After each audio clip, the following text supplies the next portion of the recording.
What is going down? What is going down? What is going down? Smooth world. This is your boy Keep It Smooth, checking in once again, bringing y'all another episode of the Night Owl Show.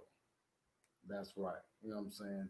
This is the show for folks who's fresh off work, looking for something to get off into. You know what I'm saying? This is the show for folks who's getting up, getting ready for work, and not just trying to start their day off any other type of way. They want to know they're starting it off right. You know what I'm saying? And this is the show for folks quite like myself that's been up all night anyway, and you looking for, you know what I'm saying, something live to rock out with. And you knew if you stayed stuck around long enough, you'd be able to rock out live with your boy Keep It Smooth right here. You know what I'm saying? This is the show for you. You know what I mean? Uh, I want to start this show off, you know what I'm saying that first and foremost, I did schedule an episode yesterday of Who You With, you know what I mean? Where I was supposed to interview Derek Grant properly. You know what I'm saying? We tried to interview him before. He is a phenomenal soul. You know what I'm saying? This brother is a good dude, you know what I'm saying? Front and back, you know what I'm saying? Um, I was blessed to be able to feature alongside of him at a Unity in the Community event that we had here locally. He's also the curator and creator of the Applied Pressure brand. And I wanted to give him a chance to be interviewed because the last time I tried to interview him, something was going on with trying to bring him on the live. There was a lot of issues. We switched over to IG because I had his time already and I didn't want to make him feel like he had wasted his time getting up that early. But then we switched it to this earlier time. And now, you know what I mean? Um, the plan was to interview him yesterday. And I got a phone call hours before the interview saying that I had lost uh, a loved one, a cousin that I looked up to for a large part of my life. You know what I'm saying? And it threw me off. You know what I mean? And as a professional, I'm supposed to be better than that. As a professional, I'm supposed to be able to bring y'all what I have told you I was going to bring. You know what I'm saying? And stay consistent. Uh, but I was just going through a lot. You know what I'm saying? And I appreciate and I want to let everyone know I felt all of the heartfelt um, condolences that went out that I received. You know what I'm saying? It truly and wholeheartedly meant a lot. Uh, and I'm not gonna be honest. I'm not gonna lie and say, you know what I'm saying, that everything is cool, that I'm all good. Um, I will say that it's a process. You know what I'm saying? Um, and I'm working on getting it under control. You know what I'm saying? I'm working on getting through it. I know the family is taking it pretty rough. I'm not the only one taking it pretty hard. Uh, but I did want to say that I appreciate all the love that I received. It was definitely much needed. It was definitely much needed. Um, but with that being said, we're gonna lighten this thing back up. You know what I'm saying? Like I said, this is the Night Owl Show. You know what I'm saying? It is Throwback Thursday with your boy Keep It Smooth. And honestly, with where I've been at, where what's been going on in my head, I needed some stand up. I needed something funny to watch. You know what I'm saying? Uh, which brought me to the topic for today, which is going to be throwback comedy specials. You know what I'm saying? Now, for anybody watching, whether you're viewing this on Facebook or whether you're viewing this on YouTube Live, I did put the link in the description of the show. So feel free to come on in and bring up your favorite throwback stand up comedy moment, bit, episode, you know what I'm saying, set. Uh, as a fan, as a true diehard fan of comedy, I have studied this stuff. You know what I'm saying? I never wanted to call myself a comedian because of how much respect I have for the art form. You know what I mean? I've tried trying to make people laugh intentionally, and you usually fall on crickets. You know what I'm saying? But when you do, what comes natural? You know what I'm saying? When you just let everything flow, like, you know what I'm saying, your normal, who you normally are and who you really are versus uh, what people what you think people want to hear. You know what I'm saying? You actually find out that you have the natural funny. You know what I'm saying? Now some folks is naturally funny. You just can't help it. Everything you do is goofy. Every time you think you look up, you're doing something silly. You know what I'm saying? Uh, some people are writers. Some people are great. Their imagination is so incredible that they can write it out exactly how they see it, but it's their delivery that needs some work. You know what I'm saying? Or their stage presence that needs some work. You know what I mean? Uh, but I've never. I won't say I haven't studied how to do both right. I will say that I see you, bro. Shout out to my brother Kent Wade. Look, as you can see, look at that profile picture, the curator and creator of the Shake the Fear brand. As you can see by the profile picture, it was definitely incredible. My favorite stand up was the newest Dave Chappelle stand up. Oh man, you talking about the I don't know, you talking about the 8 minutes where he did the stand up in honor of George Floyd, you know what I'm saying? He said Eddie Murphy Raw. That's classic, bro. Throwback classic. Come on, man. Grown ass little man. Bro, that was the one where he talked about the ostrich. You know what I'm saying? Come on, bro. This is my thing, dog. He was talking about the ostrich. He was talking about how he can't be intimidating because when he sit on his chair, his legs still swing. Come on now. When it come down to classic throwback stand-ups, you know what I'm saying? Anything older than 5 years. That 846 was deep, man. It was funny as hell, and it was deep. And that's one thing I love about Dave Chappelle is Dave Chappelle was one of the first in my generation that would take some of the hardest things to address or some of the most touchy, controversial subjects, and he'd find ways of finding a punchline inside of it where you couldn't help but laugh. And it takes a genius to focus on the hardest of things to deal with. You know what I'm saying? Because anybody can, bro said Def Comedy Jam. You can just put on Def Comedy Jam and just run it. Don't get me wrong. You're gonna run across some bombs, but when you run across some of the most epic bombs, the set immediately following that be just as iconic. For example, the Bernie Mac stand up on Def Comedy Jam. Like a lot of people see him coming in, and shout out to the Night Owl Show drink. You know what I'm saying? A lot of people see Bernie Mac and they remember the set on Def Comedy Jam where he had the airbrush shirt, the airbrush jeans, a picture of him on the shirt. The jeans were like the sunrise and sunset. It was dope. You know what I'm saying? The white button up with him airbrushed on it. Uh, he came out, and the first thing that he said was, "I ain't afraid of you motherfuckers. I ain't come here for none of that foolishness." And he went straight in on the set. And after he hit his punchline, bam! I ain't scared of you motherfuckers. Had the DJ in his pocket every time he said, "Kick it!" You knew it was a. Hey, I'm speaking that into existence. I'm claiming that, bro. Nas Energy Drink needs to be a sponsor. This is what we're gonna do. We're gonna keep shouting them out. We're gonna keep tagging them. I'm gonna find a rep, and I'm gonna let them see 3, 4 of the episodes when we represent and hold it down. You know what I'm saying? And because I would love for Nas to sponsor the show. I have tasted vast majority of them. I have my specific favorites. You know what I'm saying? Sonic Sour. You know what I'm saying? The mango joint. Not too really much of a fan. I like the cherry and the grape. That's just me. You know what I'm saying? Bro said, "LOL." He killed that. LOL. Bernie Snap with that. And real talk. What a lot of people don't know is that what inspired that was Bernie had a whole other set up, but the guy immediately before him bombed so hard that Martin Lawrence came out and was like, "Dude, look, hey, y'all ain't have to do buddy like that. I don't know what to say about this next cat, but I hope he bring the heat because as we can see, y'all not gonna let nobody come through with that foolishness." And the surest thing, the next person to come up was Bernie Mac.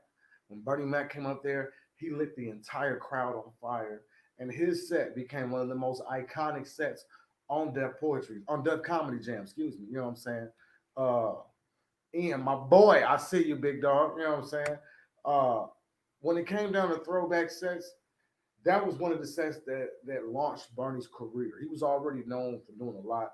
He was already a phenomenal comedian. You know what I'm saying? Mostly underground though, but at that time. But after that, you know what I'm saying, he'd already won a comedy competition, and then he did Def Comedy Jam, and then once he did that, you know what I'm saying, the rest is history. You know what I'm saying? So it was definitely an iconic moment. You know what I'm saying? Def Comedy Jam spit out a lot of kick it, yeah, man. Def Comedy Jam spit out a lot of iconic names. You know what I'm saying? Michael Collier performed on Def Comedy Jam. Chris Tucker, Chris Rock, Tracy Morgan, Steve Harvey, um, and this is the OG original Def Comedy Jam with Martin Lawrence hosting. You know what I'm saying? You also had Earthquake host for a little bit. I believe Cedric the Entertainer hosted for a little bit. You know what I'm saying? I ain't scared of you motherfuckers. Yeah, man. Yeah, man. Uh, Bernie Mac was an iconic name when it came down to comedy. You know what I'm saying? In every movie he played in, he left his stamp on that joint. You know what I'm saying? There was no denying. Uh, but there was so many more great throwbacks. You know what I'm saying? Because you can't bring up Bernie, shout out because he's definitely a Chi-Town native. You know what I'm saying? And I always said that some of the best comedians, the best rappers, the best everything comes out of Illinois. Call me biased if you want to. I got stats to prove it. I got something to back it up. If you want names, we can run them down. You want comedians, we can run them down. You want rappers, you want singers, you want actors, who you want, let's talk about it. Chicago and the neighboring cities, you know what I'm saying, are definitely the host of some iconic talent, you know what I mean? Uh, but let's keep this good thing going, you know what I'm saying? Keep shouting out some of y'all favorite throwback stand-up comedy sets, you know what I'm saying? For me, one of my favorites, and I got some fun facts actually when it comes down to stand up. You know what I'm saying? Soldier the Poet, I see you, big dog. You know what I'm saying? What's good with you, big bro? You know what I mean? And said, let's see, come on. And said, their Comic Jam was the joint. Great black program that made our brothers and sisters legends. Facts. Facts. Because many iconic names came out of that. You know what I'm saying? Monique, some more. Dale Gibbons. Well, yeah, Dale Gibbons. Um, who's some other? Melanie Camacho. There was a lot of great, phenomenal comedians, and both male and female, that came out of the comedy jam. You know what I'm saying? Uh, One of my favorites, though, who was ironically supposed to be the host of um, Def Comedy Jam before Martin Lawrence did it, was Robin Harris. Robin Harris was an iconic name when it came down to stand up. You know what I'm saying? If you don't know who Robin Harris is, I promise you, you need to look this man up. The voice of Baby's Kids, you know what I'm saying? Um, the voice behind, um, he was on Harlem Nights with Richard Pryor. He was on Harlem Nights, which is one of the most iconic movies that was cast with comedians ever to touch the game. You know what I'm saying? Uh, Robin Harris, Charlie Murphy, Eddie Murphy, Richard Pryor, Red Fox, Della Reese. Uh, oh man, it was unbelievable how many iconic names made it to that list of people to be in Harlem Nights. You know what I'm saying? And Robin Harris was one of the greatest. He was actually, before there was D.L. Hughley, there was Robin Harris. Same style of comedy. You know what I'm saying? He was the one that more of his bit was picking apart the audience than it was actually telling jokes. But when he told the jokes, they were real jokes. You felt them. You know what I'm saying? You got lost in them. You know what I mean? Uh, he had a joke about the piccolo player. You know what I'm saying? Which was one of the funniest jokes ever. You know what I'm saying? When Abbott Costello had the Who's on first, what's on second joke. When it's another joke like that. Robin Harris had the piccolo player joke, And the Piccolo player joke was iconic because it was a joke about a cussing pastor against the church. And out of nowhere, so, but they didn't have an organist, they didn't have a keyboard player, didn't have a drummer. The only thing they had was a dude that played the piccolo. And out of nowhere, in the midst of service, pastor said, "All right, now we're going to do offering. Before we do offering, we're going to do a hymn, and then we're going to sing this song out of the hymn book." And the piccolo player said, "Hey, pastor, I don't know 27." So, all right, well, instead we're going to sing 122. Hey, hey, pastor, I don't know 122. All right, we're going to sing 237. He passed. I don't know 237. And somebody in the crowd yelled out, "The piccolo player's a motherfucker." And the pastor pulls out his gun and holds it in the air and said, "Who called my piccolo player a motherfucker?" And goes down the whole audience. It's a hilarious bit, you know what I'm saying? Uh, One of the longer jokes, you know what I'm saying? I know a lot of people get lost in jokes there are more than two, three lines, you know what I'm saying? Because back in the day, comedians were actual storytellers that just found the way to incorporate the punchline. Now it went from storytellers to just joke tellers to now people that just tell stories about their life and find ways to incorporate and find it to make it funny. You know what I'm saying? But when it came down to stand up, you know what I'm saying? This is by far to me one of the hardest lanes to get into. This is one of the most respected fields simply because, truth be told, I've seen many crash and burn. You know what I'm saying? I've hosted an open mic myself that I've had comedians. I've had successful comedians that get booked all across Chicago, in and out of Illinois. And I've had up and coming comedians that were just getting their start and looking for a place. And open mics is normally where they tell you to get your start at. Uh, this is not a career that you can easily be taught how to do. You can be taught how to sing. You know what I'm saying? Find the melody, find the key, stay in the pocket. You can be taught how to rap. You know what I'm saying? Cadence, tempo, uh, wordplay. You can be taught how to paint. You can be taught how to dance. But teaching how to make different people laugh from different walks of life at the exact same time, over something universal, you know what I'm saying? And not just something, you know what I'm saying? Like, oh, these people gonna laugh at this joke and then those people gonna laugh at this joke. And then I've kind of won the crowd at certain points. No, comedians win an entire crowd.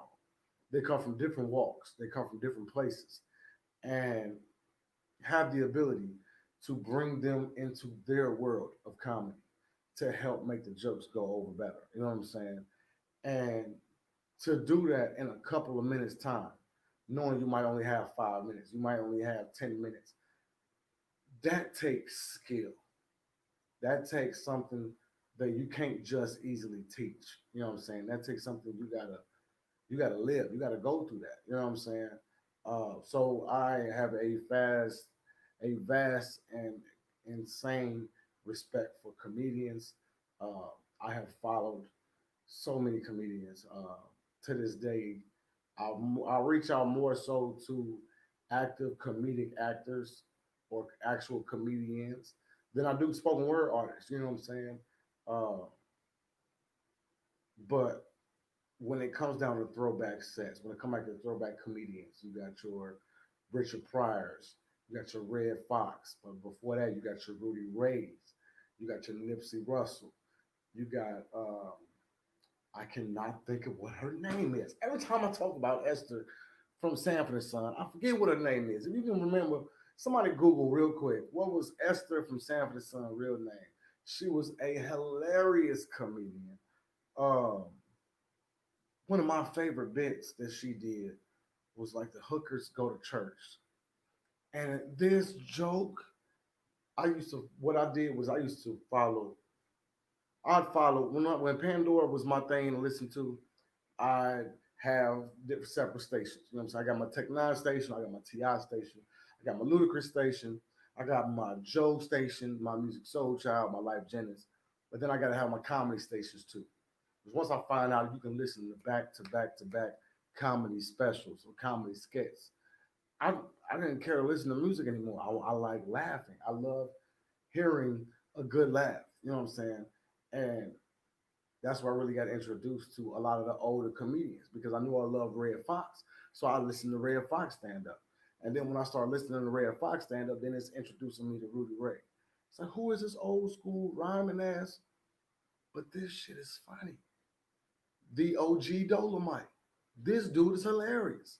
Okay, all right. And then you get to finding out that Aunt Dell from Moesha was a comedian. Hilarious. Esther from Sanford and Son, comedian.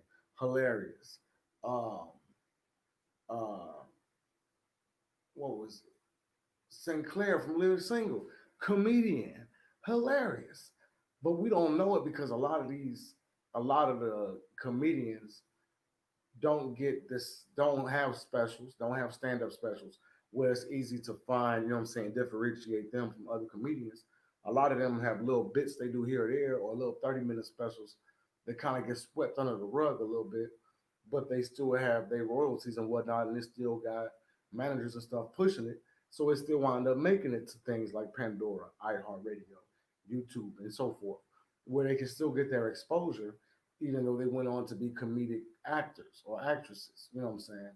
Uh, but stand up, throwback stand up is definitely something that's always played a large part of my heart. It's been something that has kept your boy from snapping on quite a few occasions. You know what I'm saying? Finding a good laugh inside of a stand up somewhere has definitely played a large role. You did.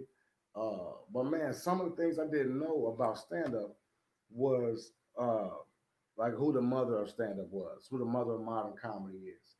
And the mother of modern comedy is actually a lady known named Mitzi Shore.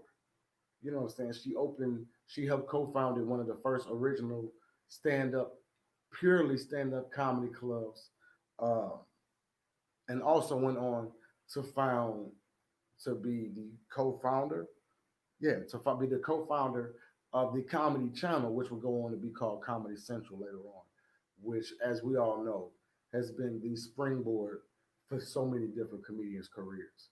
And it's like once you get a chance to make it to a Comedy Central special or a show on Comedy Central or your special gets aired on Comedy Central, that's where like the light switch turns on. That's where, you know what I'm saying, it becomes real to a degree. Like I know a lot of comedians that say it was real long before Comedy Central, but Comedy Central is a syndicated network. You know what I'm saying? This is a network station that has been around for decades and has helped springboard so many different people's careers that anybody knows. It's few places, it's few things that you could say were like milestones in your career. You know what I'm saying? Getting the chance to hit the Apollo stage is one. Getting a chance to make it to national global television, Comedy Central being one of them. Two, you know what I'm saying? Um, there's quite a few different platforms to where it's like once you make it to that point, you know it got real. You know what I mean? And if anybody that's viewing this want to come in and tell a story about one of their favorite comedy bits, the link is in the description of the show, whether you are following on Facebook and or YouTube. You know what I'm saying? Whichever one you are following on, like, share, comment, subscribe. You know what I'm saying? Check in where you're tuning in from. And if you want to come in and comment on the show, comment on your favorite throwback set, your favorite throwback comedian, follow the link, come on in, you know what I'm saying? Make sure you register what your name is. You know what I'm saying? Make sure your camera is turned on and make sure you allow all the permissions so that your mic can be picked up clearly and we'll bring you right in on the show. You know what I'm saying? Something else I didn't know was that Mitzi Shore actually is Pauly Shore's mother. You know what I'm saying? One of the celebrities from Jersey Shore. Think about it. Pauly Shore. I wonder why that's ironic. Because Mama is a national name. Mama is the mother of modern comedy. Somebody who helped create the platform that would go on to be the road to comedy, to national comedy. You know what I'm saying? To being a professional comedian at the global level. You know what I'm saying? Uh, Another little tidbit: Steve Harvey used to be a boxer, among other things. He had a lot of things on his resume, and I wasn't interested too much in going too far into it. But uh, I looked up some fun facts about throwback comedians, and Steve Harvey, one of the few jobs he had, along with being a shelver or working at a grocery store, an auto shop, or somewhere, was being an actual boxer, competing for boxing. You know what I'm saying? Uh, Wonder if there's any footage of him out there doing it. You know what I'm saying? Wonder how his hair was. Did he have the kid and play hot top still, even though? Did he have the kid and play hot top still, even though? You know what I'm saying? He was boxing. Did he use that as a way to block some of the punches? There's so many questions. There's so much I would like to know. So little time. Let's keep moving. You know what I'm saying? Uh, this one tripped me out. This one tripped me out when I learned this. I gotta take a sip off the drink. And if you got your night out soft drink, don't take a sip. I know y'all thinking that wasn't no sip. Hey, I'm thirsty. I've been working out. You know what I'm saying? Your boy tired. Uh, but then something else I learned: Dave Chappelle passed on yet another iconic role, but this iconic role doesn't get talked about like that. You know what I'm saying? Dave Chappelle was supposed to have been starring in the movie alongside Tom Hanks. You know what I'm saying? He passed on Bubba Gump. Well, actually, they want to name it something else. Bubba something, Bubba Blue, something like that. But he passed on it because he felt like it would have been degrading and disrespectful to the culture to play that type of a role. You know what I'm saying? Uh, didn't know he was passing on what would be, you know what I'm saying, one of the most iconic roles ever played in alongside of a white counterpart in the movie. Because Bubba Gump, no matter whether you like the movie or not, you know who Bubba Gump was. Everybody knows. You know what I'm saying?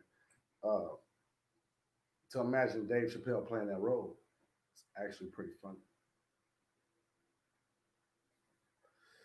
Let's see. Let's see. Another fun fact: Bob Hope was one of the first comedians actually successful enough to hire a team of writers. You know what I'm saying? Now these days, a team of writers really don't do too much, don't help the situation much unless they follow you, unless like this is your entourage that happens to be your team of writers, because they're up under you all day, every day. They're with you 24/7, so they're able to see your inner workings and how you really deal with stuff from your perspective, so they know how to crack jokes from a point of view that you would be able to utilize, and people would feel like they could relate to because they could feel like it really came from you. You know what I'm saying? Uh, Nowadays, people tell you you don't need a team of writers. You just got to find a way to write your story. You know what I'm saying? You got to find a way to articulate your life in a way that doesn't lose your crowd. You know what I'm saying? Uh, but when this was a thing, the first person to do it was Bob Hope, who was actually an iconic name when it comes down to comedy for the younger generation that don't really know. You know what I'm saying? Uh, but for the OGs, my generation, the better, we know who Bob Hope was. You know what I'm saying? First successful comedian enough, that made enough to hire a team of writers. Um, Here's some I bet nobody knew that's watching this. Whether it's a rewatch squad or it's the people watching now. You know what I'm saying? Mark Twain was actually the first person credited with being a traveling stand-up comedian. because and created the term bit, comedy bit. You know what I'm saying? As the story goes on to say that as Mark Twain would go through hard times, he would travel and tell comedic lectures, standing in front of people telling uh, humorous stories in front of a crowd, which, as we all know, if you actually look at it, is the exact same thing as stand-up comedy. So the first person to do it and to coin the term comedy bit, Mark Twain. You know what I'm saying? The author of Huckleberry Finn and other classic stories that have plagued us all throughout, you know what I'm saying, school, having to read these books. Uh, but I thought that was interesting. I thought that was interesting. I didn't know that he went around telling comedic lectures. I thought he was just an author. You know what I'm saying? I thought it was just somebody that wrote books, and that's how he made his living. I didn't know that hard times even kicked in for him. And the next thing you know, he tweaking the game up a little bit to try to find other routes and avenues to make money, five streams of income. You know what I'm saying? And the next thing you know, wow, we at this point. You know what I mean? So shout out to the first person to ever discover this thing is possible, Mark Twain. Um, Another little known tidbit. This actually shocked me when I read it. Richard Pryor started off as a clean comedian. You know what I'm saying? And as you coming in, comment where you're tuning in from. You know what I'm saying? You're rocking out with your boy Keep It Smooth right here on the Night Owl Show. And we're talking about throwbacks comedy, throwback stand-ups. You know what I'm saying? And the last point that I brought up was Richard Pryor started off as a clean comedian. You know what I'm saying? The story would go on to say that he was performing one night, and Dean Martin, one of the members of the Rat Pack, would go on to say, "What's good with your family?" Um, who would go on to say that Dean Martin was there, and as he was doing his bit, you know what I'm saying, he felt embarrassed, and he left halfway through the set. He didn't. He chose not to stick around. Hey, cuz, hey, I love you, man. You know what I'm saying? We just took a hard loss. And yeah, I don't get a chance to see y'all like that. So the fact that you're tuning in live, bro, that means a lot. Real talk. But man, we just lost one. I ain't get a chance to tell him, so I'm gonna tell you, man. I love you, little cuz. But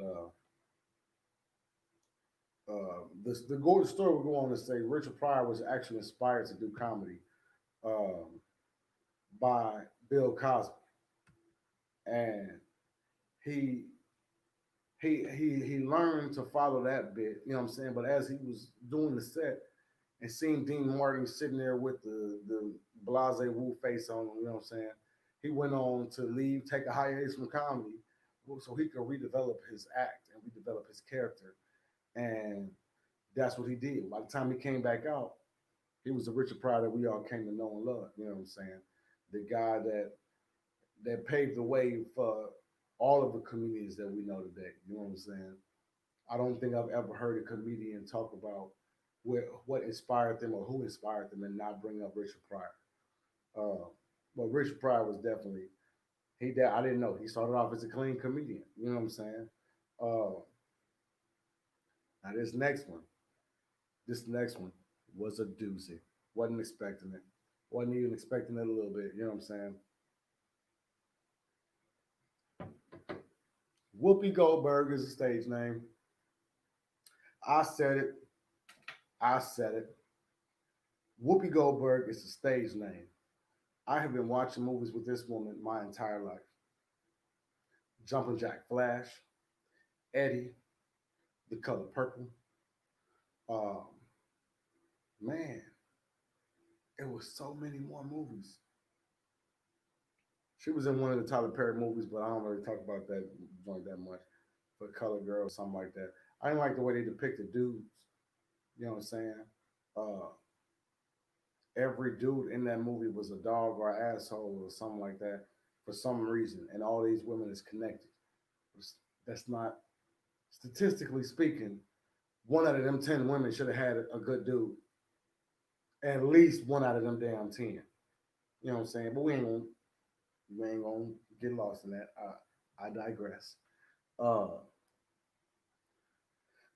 I didn't know Whoopi Goldberg was a stage name. I literally thought that was her name. You know what I'm saying? Uh, Come to find out, her real name, make sure I say it right, Karen Elaine Johnson. Now, I know you're probably thinking the same thing I was thinking when I found out that was her name. Where the fuck did Whoopi Goldberg come from? You know what I'm saying? Uh, Goldberg, ain't no telling. I didn't get a chance to find that out. Whoopi comes from a nickname given to her because she didn't care about farting in public as if she had just sat on a whoopee cushion. So Whoopi became her nickname. And then Goldberg just kicked in later on, I guess, when she had a manager or agent or something and needed to find another way to some last name to put on it that wasn't Johnson. I don't know. Who knows? You know what I'm saying? I bet people look at Keep It Smooth like, what the hell did you get a name like Keep It Smooth? You got to ask a question. Ask a question, get an answer. You know what I'm saying? Uh, hmm. Another little known fact about Whoopi Goldberg. Not only does Whoopi Goldberg not have eyebrows because she shaves them, I didn't believe it. And then when I read it, they immediately had a picture under that from her on Star Wars, Star Trek, because she played one of the roles on Star Trek. No eyebrows. Then I thought about her and Eddie, where she played the basketball coach. No eyebrows. Then I thought about, you know what I'm saying, her and Q. Come on, man. Come on, man. Uh, Jumping Jack Flash. Um, no eyebrows. But on top of that, she doubles as a phone sex operator when times have gotten hard for her in past. You know what I'm saying? Could you imagine you call, and I know this newer generation don't know nothing about what a phone sex operator is, don't have the slightest clue what I'm speaking on. But for the 80s babies and better, we remember there used to be a time when you used to watch TV and catch the commercials late at night. And you would see the women laying there in lingerie, talking all soft and seductive, saying, if you want to have a good time, the first 5 minutes are free. Call 1-900. You make me wanna some crap like that. You know what I'm saying? I wasn't old enough to call back then. And even if I would have wanted to sneak on the phone and try, we had common sense. We knew phone records will tell everything. So why would I call some phone sex operator system if I know the phone records is gonna show somebody did that? And they was charging like $1 a minute, something like that, $2 a minute. I don't remember exactly what the rates were. I just know they knew how to keep you on the line. So you rack up a 20, 30 minute phone call, which would turn into like $15. And then you gotta explain why one phone call was 15 bucks, let alone the rest of the cost for the month. You know what I'm saying? But could you imagine that voice being Whoopi Goldberg on the other side? Like you got it. Was she playing a character whenever she did it? Like was she did she put on the Sealy voice? No, that's not good. That's not good for phone sex. That's not. I can't imagine. She must really do good impressions because other than that, it would suck to call that number and the voice you hear coming through there sound like somebody that doesn't have eyebrows. It just sounds like it would be a rough phone call. You know what I'm saying? It would be a rough go about things. You know what I'm saying? Uh, Last little known tidbit, you know what I'm saying? Tracy Morgan. Now, for those who don't know who Tracy Morgan is, we talking about he was the coach in Fist Fight, the PE coach in Fist Fight with uh, Ice Cube and the guy from Always Sunny in Philadelphia. Tracy Morgan was Hustle Man from Martin. He was on Def Comedy Jam. He was on another show, another show that was Snaps. It's an old school like roast me type show that was on back in the day. You got to go on YouTube to find this joint. But when you go on there, you pull it up. You know what I'm saying? You'll see people like Talent, people like Monique, people like Ricky Smiley, Tracy Morgan. All of these people was on this show, and they was just roasting each other. But it was all comedians doing it in love. You know what I'm saying? It wasn't no, you know what I'm saying, like nobody trying to cause issues, no problems, no beef like that. You know what I'm saying? It was iron sharpening iron, comedians coming together to do their thing. Uh, and Tracy Morgan was one of them comedians. Tracy Morgan actually been doing it for a while. But little known fact is that what actually got Tracy Morgan started doing comedy was the fact that he was given advice by a friend when he was coming up, you know what I'm saying? And the same friend that would give him the advice, tell him how funny he was and that he should go ahead and pursue it, actually turned around and and was killed a week later. You know what I'm saying? And that really resonated with him. And he decided he was gonna go ahead and do it. And Tracy Morgan then overcame a lot. You know what I mean? Because even at the height of his career, he was in an accident with a Walmart truck. You know what I'm saying? Wound up being in a coma for a little while. Came out of that and won his lawsuit. Um, but Tracy Morgan overcame a lot of adversity, a lot of obstacles that plagued him along his way. You know what I'm saying? And it was if you haven't got a chance to see his still alive or still standing Netflix special, hilarious, hilarious. Tracy Morgan is actually a very funny comedian, low key. He's also a very funny actor. Like a lot of people don't transfer over well, and Tracy Morgan is definitely one of those people that does.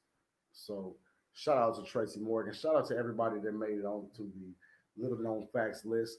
I learned a lot. You know what I'm saying? Sitting here trying to figure out what I was going to talk about for the show, do a little homework, do some homework on the homework to make sure that I'm not just reading something that somebody posted. I definitely didn't get anything from Wikipedia.